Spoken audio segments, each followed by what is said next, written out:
భాగస్వాములు కాండి అని చెప్పి నేను మిమ్మల్ని అడుగుతున్నా. వాళ్ళు మనోళ్ళే, నాకు తెలియదా? 20 ఏళ్ళు నేను కూడా పబ్లిక్ లైఫ్లో ఉండొచ్చిన. జిల్లా పరిషత్ మెంబర్ నుంచి ముఖ్యమంత్రి వరకు వచ్చిన.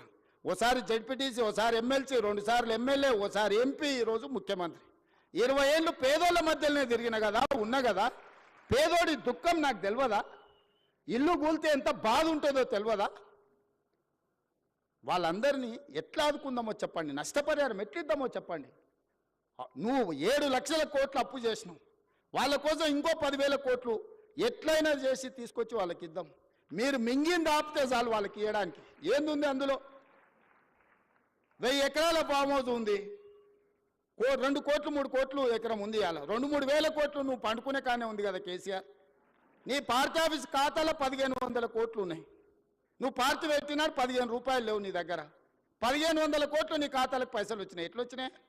ఈ పేదోళ్ళ త్యాగం కాదా?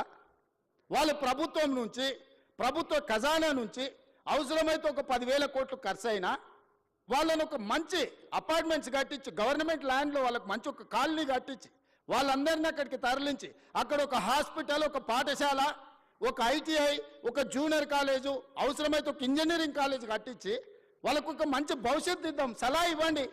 చదువుకోలేదా? అమెరికాలో పోయి చదువు వచ్చిన అంటాడు సన్నాసి. ఆ పిల్లలు చదువుకోనికే దారి చూపించే తెలియదా? ఈటెల రాజేందర్ గారు అందులో ఇంకా ఆయనకు అంగి మారింది కానీ వాసన అయితే మారినట్టుగా అనిపిస్తలేదు. నాకు కొంచెం గౌరవం ఉండే, ఎందుకంటే ఇట్లాంటి దాంట్లో కొంచెం కలిసి వస్తాడేమని. ముందు రోజు హరీష్ కేటీఆర్ మాట్లాడితే తెల్లారు అదే జిరాక్ తీసుకొచ్చి రాజేందర్ అన్న చదువుతున్నాడు. కనీసం భాషనైనా మార్చుకో రాజేందర్ అన్న. నువ్వు అందులో ఉండొచ్చినావు అని ఇంత బానిసత్వం వాళ్ళకు చూపించాల్సిన అవసరం లేదు. ఎందుకంటే నువ్వు కష్టాలలో ఉన్నప్పుడు వాళ్ళు నిన్ను మెడలోటి దొబ్బినప్పుడు తెలంగాణ సమాజం నీ పక్కన నించున్నది. వాళ్ళ పక్కన నించోకు, దొంగల పక్కన. తెలంగాణ ప్రజల పక్కన నించో. ఇవాళ నేను ఢిల్లీకి పోతున్నారా, రేపు మోడీ దగ్గరకు పోదాం. సబర్మతి రివర్ ఫ్రంట్లో 64,000 కుటుంబాలను బయటకు పంపించిండు ఆయన. 40 లక్షల కోట్ల రూపాయల బడ్జెట్ ఉందో, 25,000 కోట్ల రూపాయలు మూసీ రివర్ డెవలప్మెంట్ ఫ్రంట్కి అడుగుదాం మోడీ గారిని. ఎందుకేడు మోడీ గారు మనకు? మనం పన్ను కడతలేమా? సికింద్రాబాద్ నువ్వే గెలుస్తువి, చేవెళ్ళ నువ్వే గెలుస్తువి, మల్కాజ్గిరి నువ్వే గెలుస్తువి, మెదక్ నువ్వే గెలుస్తువి, అన్నీ మీరే గెలుస్తారు. మరి మీకు బాధ్యత లేదో 10,000, 20,000, 25,000 కోట్లు మోడీ దగ్గర ఇప్పించడానికే? నేను ఎందుకు చెప్తున్నంటే బాధ్యత రహితంగా కొంతమంది ఏం చేసినా తప్పు పట్టాలి, కాళ్ళలో కట్టె పెట్టాలి. ఒక్కటే కార్యక్రమం, మేము ఇన్ని రోజులు దోసుకున్నాం, వీడి పైసలు పెట్టి పనిచేస్తే తెలంగాణ బాగుపడితే వాళ్ళ దోపిడీ కొట్టొచ్చినట్టు కళ్ళకు కనిపిస్తుంది.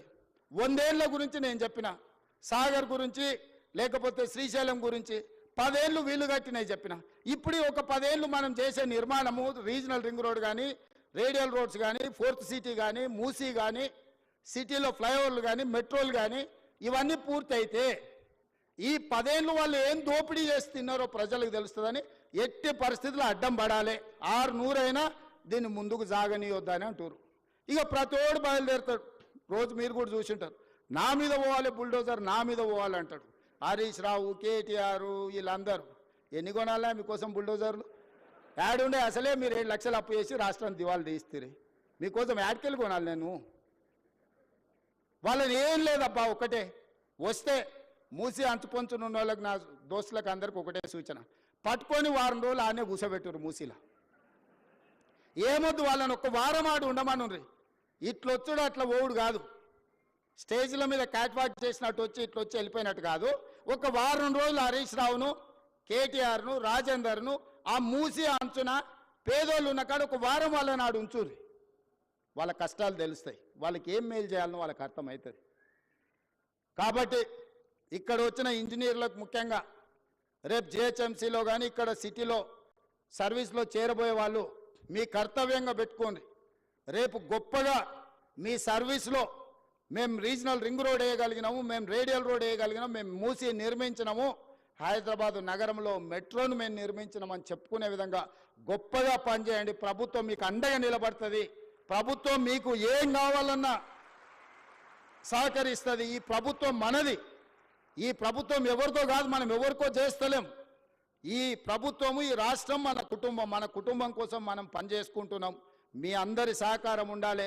మళ్ళొక్కసారికి ఇక్కడికి వచ్చిన వాళ్లకు తెలంగాణ రాష్ట్ర ప్రజలందరూ కూడా దసరా శుభాకాంక్షలు తెలియజేస్తూ మీ అందరి దగ్గర సెలవు తీసుకుంటున్నా.